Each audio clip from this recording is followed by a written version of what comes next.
Just hear some old other shit. Hold on.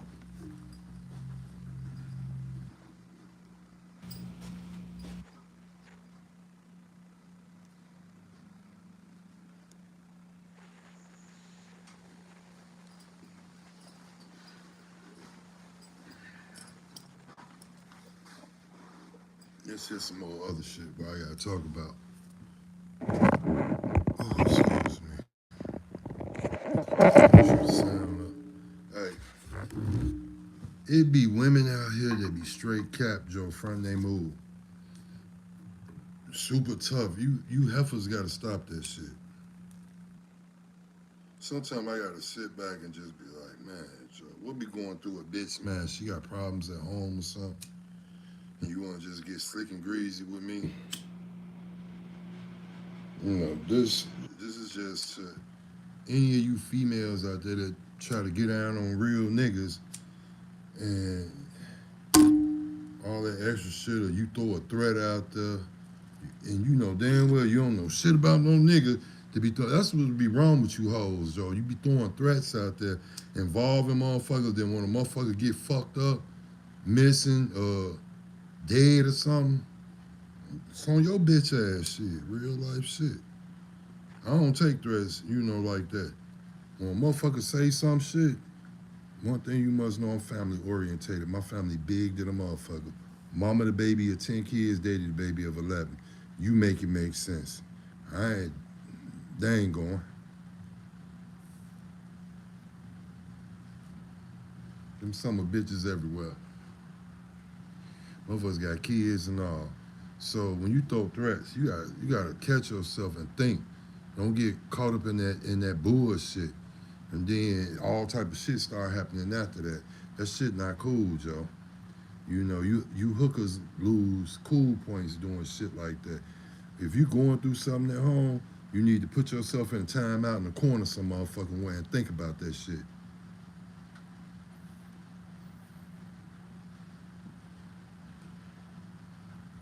Cause I don't give a fuck who you is.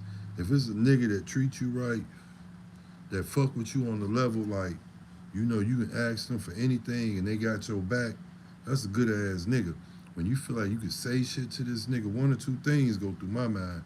It's either A, you want a motherfucker come nail your ass to the cross, tie that pussy up and make you act right, or two, you just all fucked up in the head. And I ain't got no problem come putting your ass on a lock and putting that hog leg all up in your guts. Real life shit. I'm just saying. But this is to some of you women out there that be acting crazy. Sometimes, fuck a nigga catching on to how the fuck you feel. Sometimes you should just call a nigga and tell him how you honestly feel. You know, all that extra shit that you be on, y'all be having the game fucked up. Fuck that shit. That's drama. I mean, you used to and you like drama. That's how I look at it.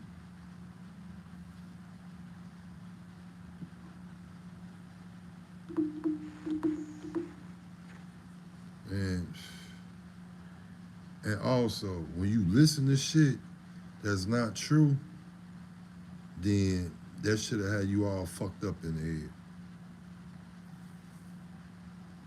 Because now you think you go through life saying what the fuck you want. And it ain't no repercussions or consequences. There's repercussions and consequences behind everything. Because I know a nigga like me don't forget shit. Nah. Let you just keep popping your shit until it's time for me to pop mine.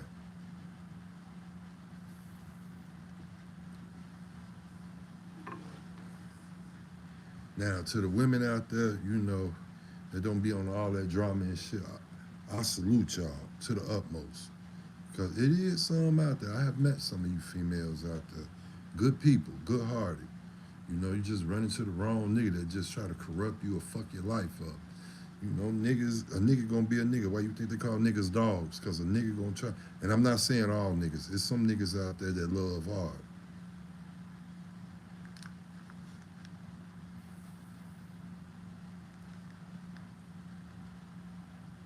But I just feel like if you got a nigga that love hard and that fuck with you, you know what I'm saying, and y'all cool, and, or y'all together, you know what I'm saying. Don't try to fuck with that nigga peace because you feeling devilish, take that bullshit someplace else. To a motherfucker that want to deal with that devilish ass shit. You know, and I know y'all really, when y'all pissed or drunk or whatever the case may be, y'all say how y'all really feel. You see? And sometimes that shit be incorrect. Cause I know a nigga like me, yeah, I will. You come with that fuck shit and you think you on some gorilla shit, you'll get the shit slapped out of you. And I'm talking about you would get the shit slip. That shit would get slapped out of you so quick you'd be mad in the motherfucker. Your mama will feel it. Real life shit. And you got some women that want to get tough, want gang bang, and all this extra shit.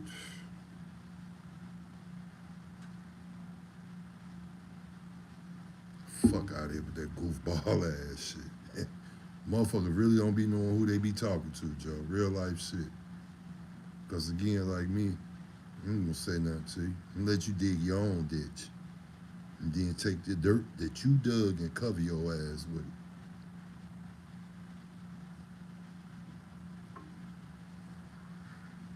But some of you women out there, Joe, get that shit together.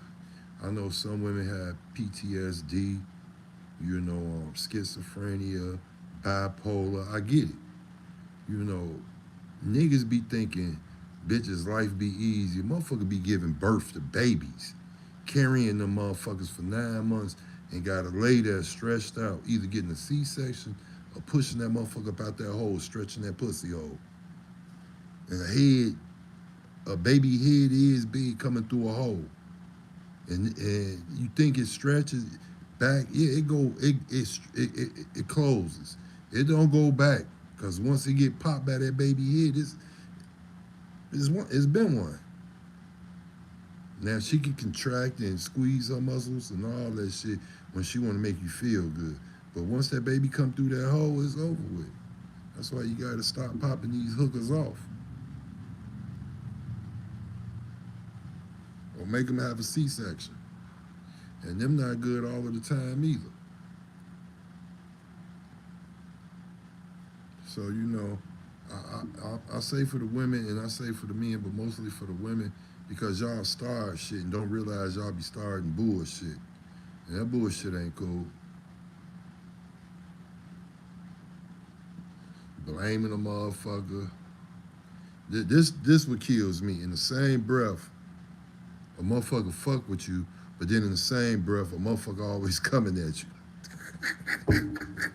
This shit is crazy. Motherfuckers bipolar for real, Jack. I'm trying to tell you. That shit ain't cool though, you hookers.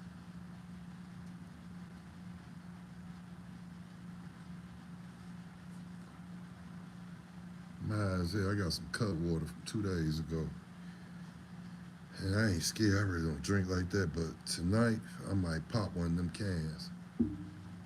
OG will be here tomorrow. I'm so glad I'll be able to see her, be around a real queen. Somebody I know that know how to control her shit. Somebody that got good love. You know, somebody that talk positive. Somebody that on all that extra ass dumb shit.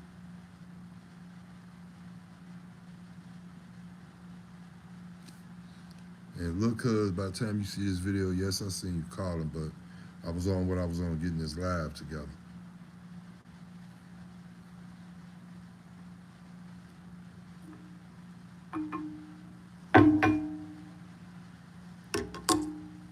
After this memorial, I'm gonna go back to the restaurant. Motherfuckers been like, you ain't got the restaurant no more. And I ain't gonna suck a donkey dick, worrying about me and shit. But after this memorial for my stepfather, I'm gonna go there. Show you bump or something. You motherfuckers is pathetic. Worrying about me, counting motherfuckers' pockets and trying to figure shit out. Stop trying to figure me out. Mind your motherfucking business. You dig? If I want you to know something, I'll tell you. If not, keep it moving. Don't fuck goat mouth motherfuckers.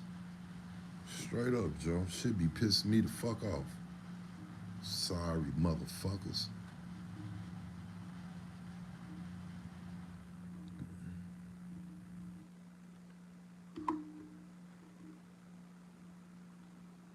You know what's crazy?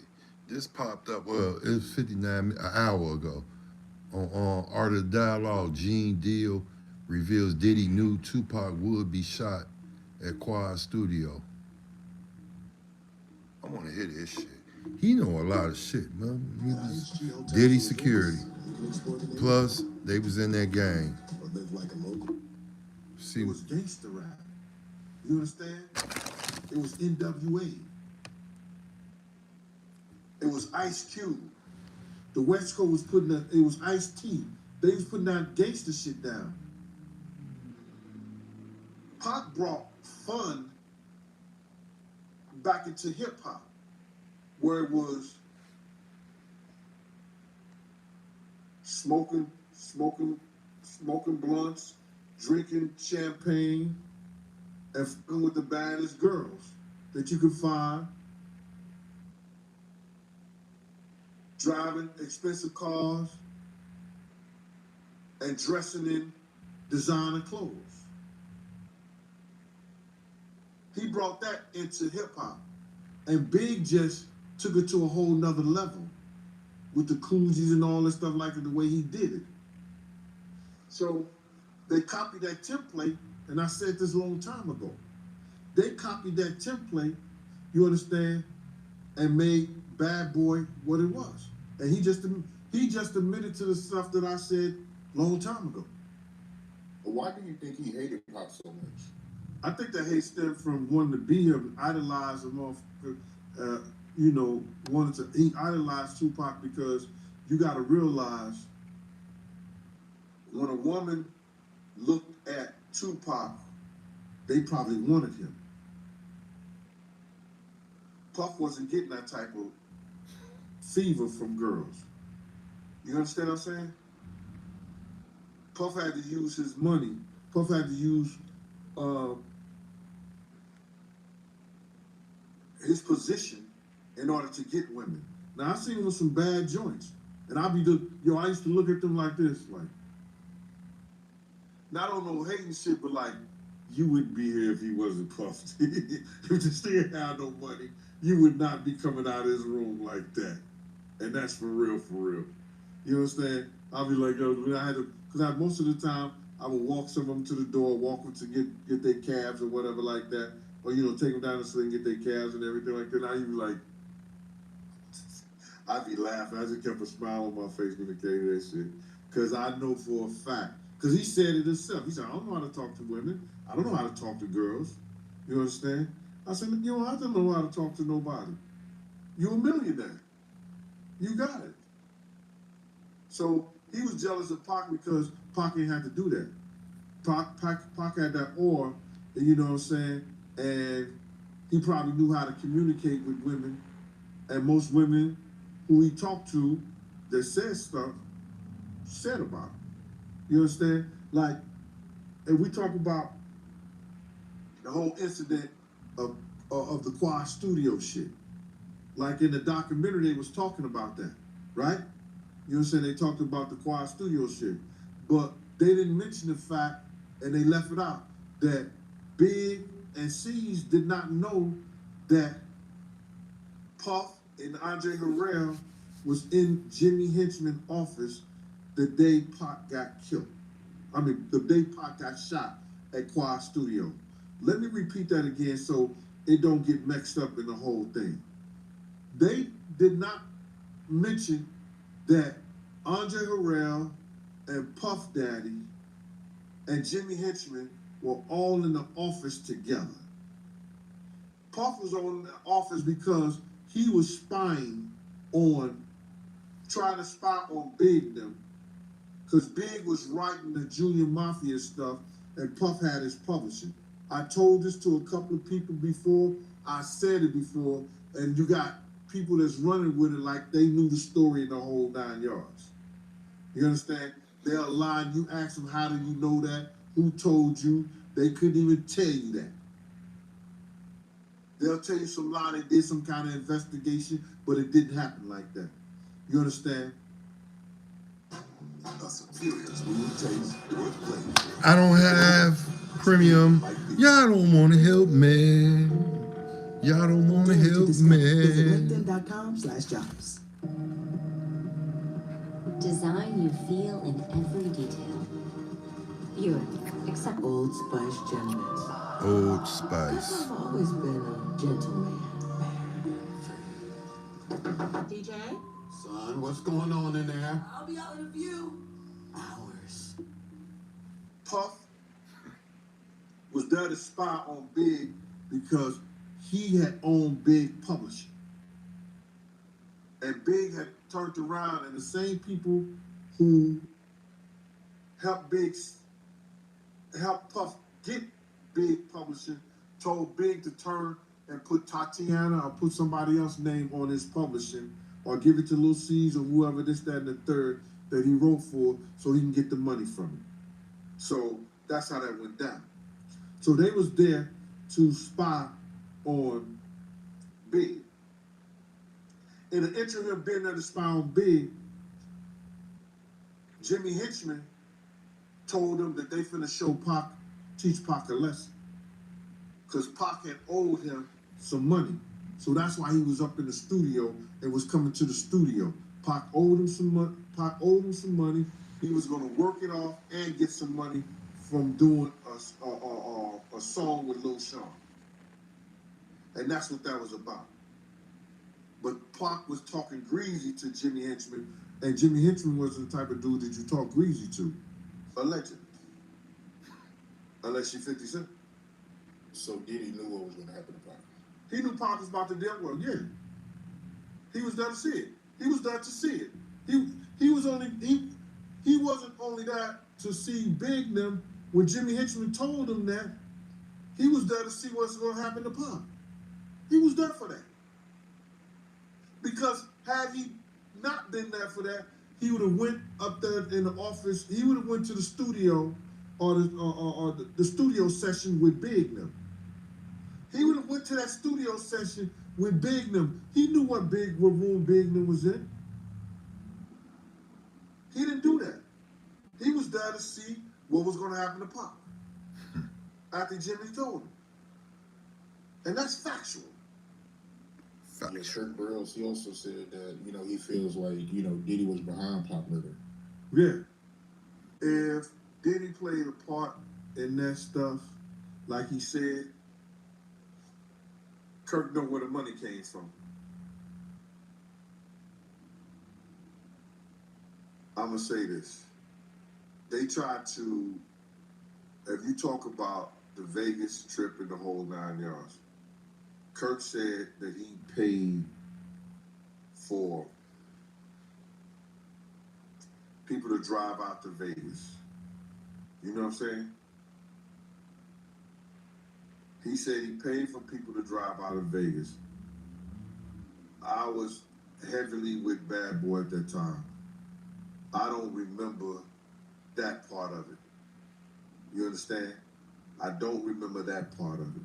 But if Kirk knew and he was paying for people to drive out to Vegas in the whole 9 yards, it's hard to hide $1 million, brother. You ain't going to cash that in the check cashing place. You signing that over to somebody. I said 1,000 times, and I'll say it 1,000 times again. Eric Von Zip showed me and my man Boom Dang, a.k.a. my man Slick, a check for $1 million. We don't know, and everybody try to say, lying, talking about half of it got paid, 500. I don't know. I know when I asked him about, we asked him, do we ask? No, we didn't ask him. I know when he showed us the check and he walked away after he showed us the check for the $1 million, you understand? I asked Boone, I said, yeah, Boone, when did he get a record label? He said, you know how Zip is. I said, when did he get a Zip record label? Zip had a check for $1 million. He said he got it from Barry Hankerson and Jimmy Henchman for his record label, Blackground Records. So now, if that's true, we know Jimmy Henchman and Puff was cool. You should be able to trace $1 million if that's the truth. If that's the truth, you should be able to trace that, where it came from. Why did he get it? Is that true that he sold a record label to them? And this was all after Pac's death. So if they really was trying to find out, or instead of looting the shit, do a trace on that $1 million. Because he showed cash it. And he probably didn't do it in no check cashing place. And everybody trying to say, yo, who's gonna pay that? Yo, it's a lot of shit get paid with checks. It's a lot of shit get paid with checks. It's just where it came from. I still remember we were sitting on 112th Street on the stoop. Zip was showing us a new car he had just bought. He was bragging, goes in his right pocket, pulls out the check out of the back pocket, showed us to it, like, yo, damn. All right. That's what it was. So if Kirk Burroughs know all that, maybe he can help law enforcement on how, if did he have anything to do with breaking that money up or giving that money up to him like that? Or did he use somebody else? Or did he do something for somebody else to be able to get that money for that? We don't know. I was just about to say that too. Keefe D, he can use him for the upcoming trial. Well, Kirk was meticulous in always keeping notes and files and things like that. But that money can't just do a trace on $1 million check. Just do a trace on them. I want them to do it. Because that would prove that I saw $1 million check. That would prove. Just do a trace on it. He want this nigga to go down. Now, what you gonna do? Do a trace on it. Hold on, Big Gene. Oh, here we go. Yeah, I know when your birthday is, motherfucker. But you been working. I call you, you don't answer. Hey, Live, I just said 10 minutes ago, I said, look, cuz coming here. I said, I seen you, nigga. But I'm on live, motherfucker. You dig, nigga? Everybody's gonna be Lil' Cuz birthday tomorrow, Joe. We gonna do something for him after I pick my OG up from the airport. You dig? And then, of course, like motherfuckers been talking about the restaurant. Instead of me doing it Friday, I'm gonna do it tomorrow after I get my OG, go over there. I'm gonna show y'all who motherfucking restaurant it is, since motherfuckers all in my biz. Gee whiz, kidnap their kids, throw them over the bridge. Hey, but this shit here, Joe, this Big Gene, Joe, on the Art of Dialogue, this was an hour ago, you know, about him saying about that $1 million check. He saw it, and they need to investigate that shit. Diddy, I feel sorry for you, Joe. They said you in the mental hospital, you just had a nervous breakdown. Don't you wish that you left Pac alone, nigga? Then Biggie would still be here. And motherfuckers would be getting money. Suge wouldn't have been where he at right now. And all the other extra ass shit. You's a fuck up, Diddy. You a fuck up, nigga. Nah, I ain't blaming the OG. Because you know why? You a grown fucking man, dog, with your bitch ass. All this bitch assness you got going on, nigga. You see Big Gene, he threw your bitch ass under the bus. He said, I want them to investigate where that $1 million came from. And whoever got it, and they find out, nigga, what's this for? See, Zip dead. You heard what his son said, nah, we ain't going on that shit. That ain't what that was for my dad. He had his own money. So with that being said, it is what it is. Look, cuz, you left up out of here. You a piece of shit. That's why I hope Scott beat your ass. Straight up.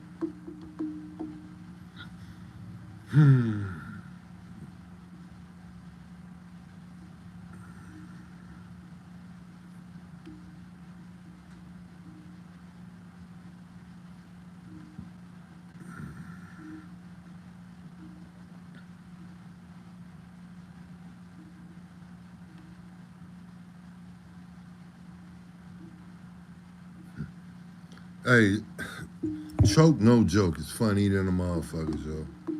This is video I'm finna play. Y'all go over there, like, share, and subscribe. Y'all send me some money, Joe, for Lil Cuz's birthday. I'ma give it to him. Promise I'ma give it to him. I ain't gonna even get the premium on here. I'ma go and get Lil Cuz the money. Hey, not Lil Cuz. Choke No Joke. This is his channel. Shout out to him. Now, This a video talking about Lil Rod woke up with Diddy in his bed and his ass was hurt. all the way through, I can't sit there and defend Diddy 100%. Diddy is a wicked nigga, right? Diddy is a wicked nigga. I did see the bruises and stuff on Cassie. I do believe that, they was in physical, had a physical abusive relationship. I'm not agreeing with him putting his hands on her, even outside. Forget the CNN video. There's enough encounters where people seen them fighting, whatever.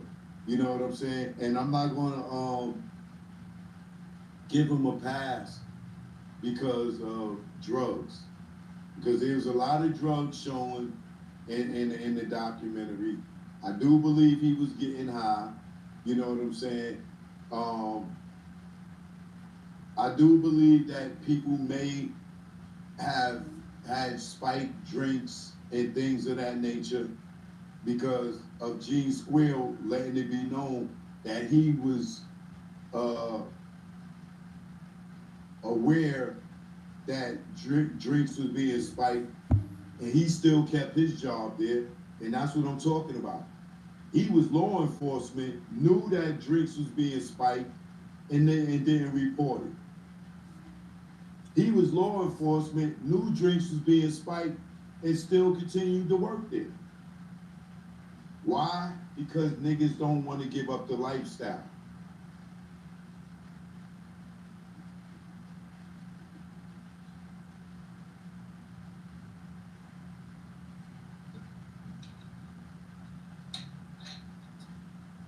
Now, another thing that took place in the documentary was the dude Lil Rod. Right? Now, Lil Rod is a person, unlike myself, right? Once I would have seen the weird behavior, I would have been out. I'm sorry, I would have been out. I don't care about making history. I don't care about I didn't get my money, or I don't care about seeing the project get finished, this, that, and the third. And these are all the excuses that he made to why he stayed around, right? Now, I believe a good portion of what Lil Rod said. Like, Diddy showing him porn videos of white men, having gay sex. And he telling him the key to success is this is the stuff that you got to do, right? Because back when in the 90s, late 90s, I remember being around Daddy's house, because somebody that I was dating at the time was working with Harv Pierre, and they used to all be around, and they used to all talk about stories how I ain't gonna throw the nigga under the bus, but the rapper that had the dildo in his bathroom, how allegedly they would sleep with white men, and this is where how they was getting so much money, right? Allegedly, right? Because if you remember, that rapper, that nigga had mad jewelry, mad stuff before his album even dropped. That nigga was in the rumor was that allegedly they were playing in homosexual acts with powerful white people, and that's how they were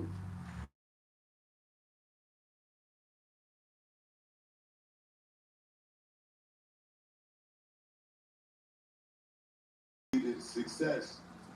I believe him. I believe him 100% because there are white men that y'all would never think that is gay, that worked in the industry that we all know, that made a lot of people in the industry powerful or successful, right? You heard Nori tell stories about going through these doors, but he won't mention y'all who the white person is that brought him to those doors, right? And if you know, you know. If you don't, you don't. But you hear Nori say, yo, he got propositioned by these people, but he won't never tell you who they are because he's still cool with them people today, allegedly, right? And you see all these rappers and so-called moguls stay kissing this white man's ass. But y'all would never think that this white man is gay because maybe because he's white, and y'all just think that they